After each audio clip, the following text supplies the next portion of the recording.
এক গ্যাংস্টার মাফিয়ার সাথে টানা 3 ঘন্টা শারীরিক সম্পর্ক করার পর শরীরের অসহ্য ব্যথায় নড়তে পারছে না কুহেলিকা তাজ রহমান। নিজের প্রতি ঘৃণা জন্মে গেছে। এভাবে যে নিজের সব থেকে মূল্যবান সম্পদ, নিজেরই সম্মানটা হারাতে হবে, তা কখনো ভাবেনি কুহেলি। 4 ঘন্টা আগের কথা। কুহেলির আজকে ক্লাবে প্রথম রাত। হ্যাঁ, ঠিকই শুনেছেন, কুহেলি ক্লাবে কাজ করার সিদ্ধান্ত নিয়েছে। কোনো মেয়েই চায় না এইরকম বাজে জায়গায় কাজ করতে, কিন্তু পরিস্থিতি অনেক মেয়েকে বাধ্য করে এখানে কাজ করতে, যেমন কুহেলিকে করেছে। কুহেলির ভাগ্যটা বড্ড নিষ্ঠুর। মাত্র 5 বছর বয়সে মা মারা যায়। ওর বাবা আব্বাস রহমান ঘরে আনে নতুন বউ রিনা রহমানকে। তবে ওর বাবা ওকে ভীষণ ভালোবাসতো, তাই ওর সৎমা রিনা রহমান কখনো ওকে অবহেলা বা কটু কথা শোনাতে পারেনি। কিন্তু কথাই আছে না, দুর্ভাগা যেই দিক দিয়ে যায় সেই দিকের সাগরও নাকি শুকিয়ে যায়। কুহেলির বেলায়ও তাই হয়। মাত্র 10 বছর বয়স তখন। ওর বাবা একটা অ্যাক্সিডেন্টে 2 পা হারায়। তারপর থেকে নেমে আসে ওদের সংসারে অভাব। আর মাঝখানের 5 বছরে ওর একটা সৎ ভাই আর একটা সৎ বোন হয়। ভাইয়ের নাম সামি আর বোনের নাম সামিরা। সব মিলিয়ে কুহেলিদের ভীষণ খারাপ অবস্থায় দিন কাটে। কিছু টাকা জমানো ছিল ব্যাংকে, সেখান থেকে প্রতি মাসে যা পেত তা দিয়ে টেনে টুনে চলতো। কিন্তু ওর বাবার অ্যাক্সিডেন্টের পর থেকে রিনা খানের ব্যবহার যেন আরো বিষাক্ত হয়ে ওঠে। কথায় কথায় কুহেলিকে মারা, অত্যাচার করা ওনার স্বভাবে পরিণত হয়ে দাঁড়ায়। কুহেলির বাবা আব্বাস রহমান সব দেখতেন, কিন্তু কিছুই বলতে পারতেন না, শুধু চোখের পানি ফেলতো। এভাবে চলে 8টা বছর, 1-2 দিন নয়। তবে আর সম্ভব হয় না কুহেলির এইভাবে থাকার, তাই এই পথ বেছে নেয়। কুহেলিকে কথা বলে আনা হয়েছে যে তার দায়িত্ব শুধু একটাই, সব মানুষের সেবা দেওয়া। কোনো পুরুষের সঙ্গে সময় কাটানো বা সম্পর্ক গড়ে তোলার কোনো প্রয়োজন নেই। তাই সে এখানে এসেছিল নিজের নিয়ম মেনে চলতে, কোনো অপ্রয়োজনীয় ঝামেলা ছাড়া। হঠাৎ একজন মেয়ে এগিয়ে এসে বলল, ওপরের রুমে একজন স্যার রয়েছেন, ওনার জন্য ড্রিঙ্কস নিয়ে যেতে হবে। কুহেলি কোনো কথা বাড়ালো না। তার মন শান্ত, চোখে কোনো দ্বিধা নেই। এটি তার কাজ, আর কাজের জায়গায় সে ব্যক্তিগত অনুভূতিকে ঢেকে রাখে। নিঃশব্দে সে ড্রিঙ্কসটি হাতে নিয়ে ধীরে ধীরে ওপরের দিকে পা বাড়ালো। ওপরের সিঁড়ির প্রতিটি ধাপ যেন কুহেলির ধীর কিন্তু দৃঢ় মনোভাবকে প্রতিফলিত করছিল। সে জানে এই ছোট ছোট দায়িত্বই তার জীবনের নিয়ম ও নৈতিকতার প্রতিফলন। আর এই চিন্তা ভাবনায়, নিজের ধ্যান মগ্নতায় সে ধীরে ধীরে স্যারের রুমের দরজার দিকে এগোচ্ছে। কুহেলি রুমের সামনে এসে দাঁড়ালো। দরজা ধাক্কা দেওয়ার সঙ্গে সঙ্গেই ভেতর থেকে এক গম্ভীর কণ্ঠ শোনা গেল, কামিন। গুটি গুটি পায়ে কুহেলি ভেতরে ঢুকলো। দেখলো একটা সুঠাম দেহের পুরুষ ছোপায় বসে আছে। তার গায়ের রং এতটাই ফর্সা, যেন ধবধবে তুষারের মতো, যা সূর্যের আলোয় আরো উজ্জ্বল হয়ে ওঠে। চোখের মনি রক্তের মতো টকটকে লাল, যেন তা এক ঝলমলানো রত্ন। 2 কানে দুটো দুটো 4টা ছোট্ট কানের দুল, আর গলায় ঝুলছে এক ঝকঝকে কিউবান লিংক চেন। যেমন নজর কেড়ে নেয় তার উপস্থিতি। হাতের আঙ্গুলে একটি ইনিসাইন রিং ঝলমল করছে, তা যেন তার কোনো পরিচয় বহন করছে। চুলগুলো কিছুটা ছড়ানো, কিছুটা গোছানো, যেন তার বুকের ছায়ার মতো নরমভাবে লেপ্টে দেওয়া। ডান গালে একটি দাগ। মনোযোগ দিয়ে দেখলে বোঝা যায় এটি কোনো সাধারণ দাগ নয়, বরং গভীর কোনো গল্পের চিহ্ন। সে পরেছে কালো ওভারকোট, যার তলা লম্বা, পায়ের কাছে কালো শার্ট, আর প্যান্টের সঙ্গে মিলে এক ধরনের মার্জিত অন্ধকারের ছায়া তৈরি করছে পায়ের নিচে নোঙরের মতো লম্বা জুতো, যা প্রায় 10 থেকে 11 ইঞ্চি, যা তার উচ্চতা ও গঠনকে আরো মোহনীয় করে তুলেছে। সব মিলিয়ে সে যেন এক অপার্থিব সৌন্দর্যের মানুষ, যা চোখে পড়ে না, তা মনে বসে না, এক নজরে ধরা পড়ে, কিন্তু প্রতিটি খুঁটিনাটি নজরকে আরো আকর্ষণীয় করে তোলে। লোকটাও কুহেলির দেহের প্রতিটি অঙ্গের দিকে নজর দিল আর তা খুঁটিয়ে খুঁটিয়ে দেখতে লাগলো। এতে কুহেলি একটু নড়েচড়ে হয়ে ওঠে। তার মিষ্টি রঙের লং ফ্রক, মাথায় আলতো করে ওড়না দেওয়া, ঠোঁটে হালকা লিপস্টিক, সবই যেন তাকে শান্ত ও কোমল দেখাচ্ছে। চুলগুলো কাঠির সাহায্যে বাঁধা, লম্বা ধবধবে ফর্সা, কিন্তু সাধারণ ফর্সার চেয়ে একটু লালচে মিশ্রণ, যা তাকে আরো জীবন্ত পুতুলের মতো, যা সবার থেকে আলাদা। কুহেলি আর দাঁড়িয়ে থাকলো না। ছোট্ট টেবিলের ড্রিঙ্কসগুলো সাবধানে রেখে সে দরজার দিকে ধীরে ধীরে পা বাড়ালো। ঠিক সেই মুহূর্তে পুরুষটি গম্ভীর কণ্ঠে বলে ওঠে, দাঁড়াও।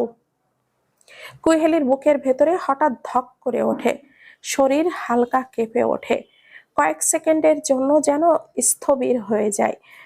কিন্তু দ্রুতই সে নিজেকে সামলে নিল। তারপর পেছনের দিকে ঘুরে মাথা নিচু করে সে মিনমিন করে বলল, জি স্যার, কিছু বলবেন? পুরুষের ওই লাল টকটকে মণিওয়ালা চোখ কুহেলির দিকে কিছুক্ষণ স্থির থাকে। কুহেলির এতে বুকের ভেতর কাঁপতে থাকে। লোকটি বসা থেকে উঠে দাঁড়ালো।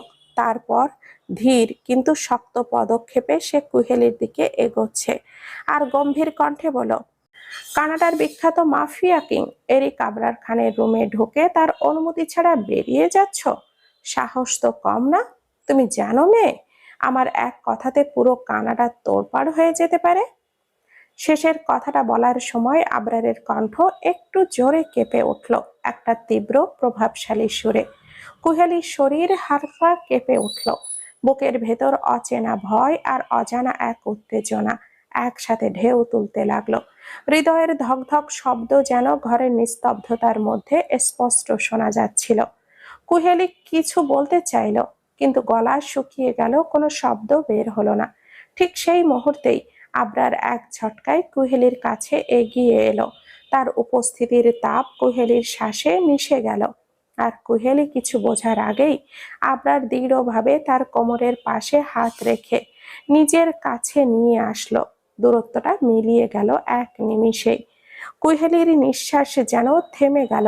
ভয়ের সঙ্গে একটা অনির্বাচনীয় অস্বস্তি বুকের ভেতরে জমে উঠল। চোখ নিচু, ঠোঁট কাঁপছে, কিন্তু কোনো কথা বলতে পারছে না। আবরার কিছুক্ষণ নিজের রক্তের মতো লাল চোখ দিয়ে তীক্ষ্ণভাবে তাকিয়ে রইল কুহেলির দিকে। তারপর ধীরে ধীরে আবরার নিজের পকেট থেকে একটা রুমাল বের করে কুহেলির ঠোঁটের লিপস্টিক মুছে দিতে লাগলো। কুহেলি হতবাক হয়ে আবরারের মুখের দিকে তাকিয়ে রইল ভয়ে, বিস্ময়ে আর একরাশ অজানা অস্বস্তিতে। লিপস্টিকের রং মুছে যেতেই কুহেলির ঠোঁটে ফুটে উঠল ছোট্ট লাল তিল, একটা অদ্ভুত নিখুঁত সৌন্দর্যের চিহ্ন, যা ঠোঁটের সৌন্দর্য দ্বিগুণ বাড়িয়ে দেয়। আবরার রুমালখানা নিচে ফেলে দিল, তার দৃষ্টি থেমে রইল সেই লাল তিলের ওপর। তারপর এক মুহূর্তে দ্বিধা ছাড়াই আঙ্গুল বাড়িয়ে ছুঁয়ে দিল সেই ছোট্ট তিলখানা। কুহেলির সারা শরীরে যেন বিদ্যুতের স্পর্শে কেঁপে উঠল। নিঃশ্বাস আটকে এলো বুকের ভেতর। আবরার ঠান্ডা তবুও গম্ভীর কণ্ঠে বলল, এত সুন্দর একটা জিনিস ঢেকে রেখেছো কেন? তাও আবার এইসব বাজে কেমিক্যাল দিয়ে। এরপর থেকে লিপস্টিক ঠোঁটে দিবে না, আমার ভালো লাগে না, বুঝেছো? কুহেলি শুধু মাথা নাড়ালো। তারপর কুহেলি কিছুক্ষণ নীরব রইল।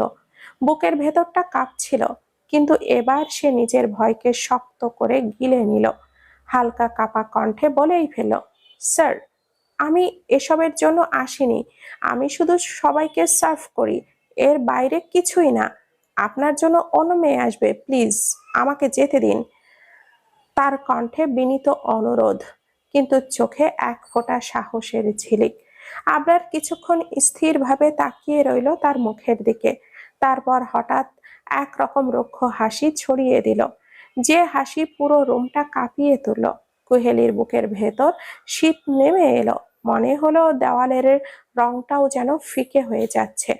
আবরার ঠান্ডা গলায় বলল, তোমাকে আমি এক রাতের জন্য কিনেছি মেয়ে।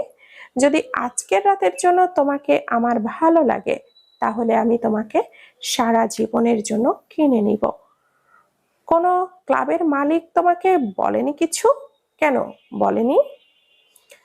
কুহেলির চোখ বড় হয়ে উঠল, কণ্ঠ কেঁপে গেল অবিশ্বাসে। এটা কিভাবে হতে পারে? আমাকে তো বলেছিল এইসব কাজ করাবে না। আবরারের ঠোঁটে তাচ্ছিল্যের হাসি ফুটল। তোমার জন্য এক রাতে 3 লক্ষ টাকা দিয়েছি। তোমার কি মনে হয় ওরা না করবে? কখনো, কখনোই না। ওরা টাকা পেলে আর কিছু ভাবে না। কুহেলি হতবিহ্বল হয়ে পড়ল। বুকের ভেতর কেমন যেন হাহাকার ছড়িয়ে গেল। সে তাড়াতাড়ি করে আবরারের কাছ থেকে নিজেকে ছাড়ানোর চেষ্টা করলো। ঠিক তখনই আবরারের কণ্ঠ বজ্রের মতো গর্জে উঠল, এই মেয়ে, চুপ করে দাঁড়াও। শব্দটা যেন রুমের দেওয়াল কাঁপিয়ে দিল। কুহেলির শরীর কেঁপে উঠল ভয় আর আতঙ্কে। কাপা গলায় বলল, আমাকে যেতে দিন, আমি এইসব করবো না স্যার, প্লিজ। আবরার কুহেলির দিকে তাকিয়ে বাঁকা হাসলো। তারপর ওর চোখে চোখ রাখলো। আবরারের চোখে এক ধরনের তীব্রতা, যা কুহেলির নিঃশ্বাস পর্যন্ত আটকে দিল। ধীরে ধীরে সে কুহেলির চুলের ভাঁজে এক হাত রাখলো, যেন কিছু বলতে চাই, কিন্তু নিজের মধ্যেই থেমে গেল। তার আঙুলের শক্তি নেই, বরং কণ্ঠের গভীরতা কুহেলির ছোট্ট দেহখানা কাঁপিয়ে তুলল। আবরার মুখটা একটু ঝুঁকিয়ে কুহেলির কানের কাছে ফিসফিস করে বলল, sorry baby, I can't let you go. Today I will drown you in a kingdom of happiness. কথাখানা শেষ করার সাথে সাথেই আবরার কুহেলির ওষ্ঠদ্বয়ে নিজের ওষ্ঠদ্বয় মিলিয়ে দেয়। কুহেলির চোখ প্রথমে বড় বড় করে ফেলে, তারপর নিজেকে ছাড়ানোর জন্য ছটফট করতে থাকে। আবরার বিরক্ত হয়ে কুহেলির ওড়নাখানা এক টান দিয়ে কুহেলির 2 হাত বেঁধে দেয়। এর পুরোটা সময় কুহেলির ওষ্ঠ ছাড়েনি আবরার। কুহেলি এবার হাত দিয়ে কিছু করতে না পারলেও মুচড়ামুচড়ি করতে থাকে। এতে আবরার বিরক্ত হয়ে কুহেলির ওষ্ঠে কামড় দেয়। এতে করে কুহেলি স্থির হয়ে যায়। কুহেলি স্থির হতেই আবরার বাঁকা হাসে।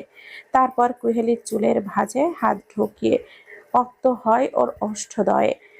কখনো পুরো ওষ্ঠ জুড়ে চুম্বন করছে, কখনো ওষ্ঠের এক পাশে, কখনো ওপরের ওষ্ঠে, তো কখনো নিচের ওষ্ঠ চুম্বন করছে। আবার কখনো বা পুরো ওষ্ঠ নিজের ওষ্ঠের ভেতরে নিয়ে ফেলছে। কুহেলি এইরকম মনে হচ্ছে যেন ওর পুরো ওষ্ঠদ্বয় গিলে ফেলবে এই লোকটা এক্ষুনি। প্রায় 40 মিনিট পর আবরার কুহেলির ওষ্ঠদ্বয় ছাড়ে। সাথে সাথে কুহেলি হাঁপাতে থাকে, আর আবরার দাঁত দিয়ে নিজের ঠোঁট কামড়ে ধরে দেখতে থাকে কুহেলিকে। কুহেলির পুরো মুখ লাল টকটকে হয়ে গিয়েছে। প্রায় 2 মিনিট পর কুহেলি নিজেকে স্বাভাবিক করে। সাথে সাথেই আবরার কুহেলিকে কোলে তুলে নিয়ে বিছানায় দেয়। কুহেলি উঠে বিছানায় বসতে গিয়ে পেছাতে পেছাতে বলে, আমার এত বড় সর্বনাশ করবেন না। আমি সমাজে মুখ দেখাতে পারবো না, আমাকে বাঁচতে দিবে না কেউ। আবরার সেই পরিচিত ম্লান হাসে। তারপর কুহেলিকে এক টানে ওকে নিজের কাছে বসায়। আবরার ওর কানের কাছে চুল গুজে দিতে দিতে বলে, আমি এই সমাজ মানি না, তাই এসব সমাজের কথা আমাকে শোনাবে না মেয়ে। আমার তোমাকে ভালো লেগেছে, তাই তোমাকে আমার চাই। বলেই আর কথা বলার সুযোগ দিল না কুহেলিকে। পুনরায় ওর ওষ্ঠদ্বয় আবরার নিজের আয়ত্তে নিয়ে নিল। কিস করতে করতে আস্তে আস্তে কুহেলিকে বেডে নিয়ে নিজেও শুয়ে পড়ে। কুহেলি কোনোভাবেই বাধা দিতে পারে না। আবরার অবাধ্য হাতে বিচরণ করতে থাকে কুহেলির ছোট্ট দেহখানায়। কুহেলি বারংবার কেঁপে উঠতে থাকে। এতে করে আবরার আরো বেশি পাগল হয়ে ওঠে। তারপর সবটুকু দিয়ে কুহেলির মাঝে ডুব দেয়, আর কুহেলি না চাইতেও সায় দেয় আবরারের অবাধ্য কাজে। রাত 3টে, রুম জুড়ে নিস্তব্ধতা, শুধু দূরে কোথাও ঘড়ির কাঁটার টিকটিক শব্দ। কুহেলি ধীরে ধীরে চোখ মেলল। শরীরের প্রতিটি অঙ্গ যেন ভারী হয়ে আছে, হাড় পর্যন্ত ক্লান্তি মিশে গেছে। ব্যথায় ওর নিঃশ্বাস নিতে কষ্ট হচ্ছিল। আস্তে আস্তে উঠে বসল সে। চারপাশে ছায়া, অন্ধকার আর ভেজা চাদরের গন্ধ। কুহেলি চোখে গিয়ে আস্তে আস্তে উঠে বসল সে। চারপাশে ছায়া, অন্ধকার আর ভেজা চাদরের গন্ধ। কুহেলির চোখ গিয়ে থামলো পাশের মানুষটার দিকে। এরিক আবরার খান। লোকটা ঘুমাচ্ছে নিশ্চিন্তে, শান্ত মুখে, নিঃশ্বাসের ছন্দে এক অদ্ভুত প্রশান্তি, যেন পৃথিবীর কোনো অপরাধেই জড়িত নয়। কুহেলি কিছুক্ষণ তাকিয়ে রইল তার দিকে। তারপর কয়েক ঘন্টা আগের কথা মনে হতেই তার চোখের কোণে জল জমে উঠল। কুহেলি মুখ ফিরিয়ে নিল, নরমভাবে ঠোঁট কামড়ে কান্না চেপে রাখার চেষ্টা করলো, কিন্তু পারল না। অঝরে গড়িয়ে পড়ল চোখের পানি। এ ব্যথা শুধু শরীরের না, আত্মারও। কুহেলির দুই হাত এখনো ওড়না দিয়ে বাঁধা, নিঃশব্দে দাঁত দিয়ে গিঁটটা খুলতে লাগলো। সে কষ্ট হচ্ছিল, তবুও থামলো না। কয়েকবার চেষ্টা করার পর অবশেষে গিঁটটা আগলা হলো। হাত মুক্ত হতেই বুকের ভেতর একটা গভীর নিঃশ্বাস নিল, যেন বহুক্ষণ পর ফুসফুসে প্রথমবার বাতাস ঢুকলো। চোখ নামিয়ে তাকালো মেঝের দিকে। তার জামাখানা পড়ে আছে ওখানে এলোমেলো ভাবে।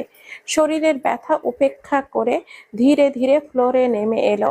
পোশাকটা হাতে তুলে পরার সময় আঙ্গুল কাঁপছিল, কিন্তু সে নিজেকে সামলে নিল, নিজেকে যেন আবার নিজের মতো করে গুছিয়ে নিতে চায়। ওয়াশরুমের দিকে পা বাড়ালো সে। ঠান্ডা টাইলসের ওপরে খালি পায়ের শব্দ যেন নিস্তব্ধ রুমটাকে আরো ভারী করে তুলল। আয়নার সামনে দাঁড়িয়ে যখন নিজের প্রতিবিম্ব দেখল, কুহেলি এক মুহূর্তের জন্য নিস্তব্ধ হয়ে গেল। জামার হাত ছেঁড়া, কাঁধের কাছের আঁচড়ের দাগ, গলায় 10টার মতো কাপড়ের দাগ, যা নীলচে ছাপ, আর ঠোঁট খুবই বিশ্রীভাবে কামড়ের দাগ সাথে ফুলে গেছে। গালে কয়েকটা দাগ আছে, তবে অস্পষ্ট। তারপর কি মনে করে যেন কুহেলি নিজের পেটের জায়গায় হাত দেখল, ওইখানেও অনেকগুলো দাগ। পুনরায় আয়নার দিকে তাকালো। সব মিলিয়ে আয়নায় যেই মেয়েটাকে দেখা যাচ্ছে, তাকে কুহেলি চিনতে পারল না। তার চোখ ভরে উঠল অশ্রুতে। হাত বাড়িয়ে আয়নার গায়ে স্পর্শ করলো, যেন নিজেরই ভেতর থেকে হারিয়ে যাওয়া মেয়েটাকে ছুঁয়ে দিতে চায়। এক মুহূর্তের জন্য তার মনে হলো এই পৃথিবীটা আসলে কতটা নির্মম হতে পারে। ভয়, ঘৃণা আর অপমান একসাথে বুকের ভেতরে জমে গিয়ে নিঃশ্বাস বন্ধ করে দিচ্ছে। কিছুক্ষণ নিঃশব্দে কাঁদল কুহেলি। নিজের মুখটা দুই হাতে ঢেকে রেখেছিল, কিন্তু চোখের পানি থামাতে পারল না। কান্নার প্রতিটি ফোঁটা যেন বুকের ভেতরের আগুনকে আরো ছড়িয়ে দিচ্ছিল। আয়নায় আবারও তাকালো সে। চোখ দুটো লালচে, ঠোঁট শুকনো, মুখে এক অসহায় অভিব্যক্তি। মনে হলো এই মেয়েটা কুহেলি নয়, অন্য কেউ। কেউ যে হঠাৎই জীবনের সমস্ত নিশ্চয়তা হারিয়ে ফেলেছে। হঠাৎ মনে পড়ল কাপড় তো নেই। এক মুহূর্তের জন্য স্থির হয়ে গেল কুহেলি। তারপর ধীরে ধীরে নিজের ওড়নাখানা নিয়ে সেটি মাথায় তুলে নিল। যত্ন করে গলায় পেঁচিয়ে এমনভাবে হিজাব বেঁধে ফেলল, যাতে করে শরীরের ক্ষত চিহ্নগুলো আর দেখা না যায়। চোখের কোণে জমে থাকা শেষ অশ্রুবিন্দুটা মুছে ফেলল সে। মুখে এক অদ্ভুত কঠোরতা নেমে এলো। ভয় নয়, ঘৃণা নয়, এবার শুধু সিদ্ধান্ত। ওয়াশরুম থেকে এবার সোজা বেরিয়ে যেতে নিলে রুম থেকে, কিন্তু দরজার কাছে গিয়ে হঠাৎ থেমে গেল। এক মুহূর্তের জন্য বিছানায় আবরার শান্তভাবে ঘুমাচ্ছে, যেন কিছুই ঘটেনি, যেন তার অপরাধের কোনো বোঝা নেই কাঁধে। কুহেলির বুকের ভেতরে এই লোকের জন্য একরাশ ঘৃণার ঢেউ উঠল। এক মুহূর্তের জন্য চিৎকার করে বলতে ইচ্ছে হলো, তুই মানুষ না, তুই একটা। কিন্তু তার সম্ভব না। তারপর এক মুহূর্ত রুমে দাঁড়ালো না। দরজা খোলা, সোজা রুম থেকে বেরিয়ে গেল। নিচে নেমে কুহেলি এক মুহূর্তের জন্য থমকে গেল। ক্লাবের আলো ঝলমলে মঞ্চে এখনো গান বাজছে, কেউ হাসছে, কেউ মাতাল হয়ে নাচছে। এই কোলাহলের ভেতরেও কুহেলির কাছে সবকিছু কেমন যেন বধির মনে হচ্ছিল। ওর নিজের নিঃশ্বাসের শব্দ